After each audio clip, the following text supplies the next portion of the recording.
3D acrylic bow.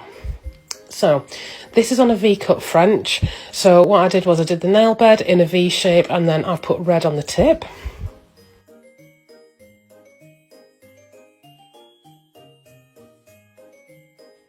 So once I've done that, I'm going to draw a cross across the nail, and then I'm going to go in with one of the tails of the bow.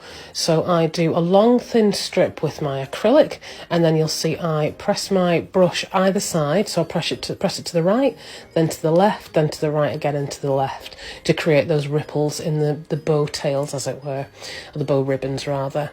Then I'm going to do the same on the other side. I try and mirror it a little bit. Then when you're happy with that, you're going to put a bead on the right hand side of the nail, and using the tip of your brush, you're going to press that in and create the bow shape. Use the brush here as much as possible because it is the right shape. If you press that down, it should create the shape of the bow for you. Then I go in with a smaller bead over the centre of the nail, and I just create a line down the centre so it looks like it's tied in a knot. Let me know what you think in the comments.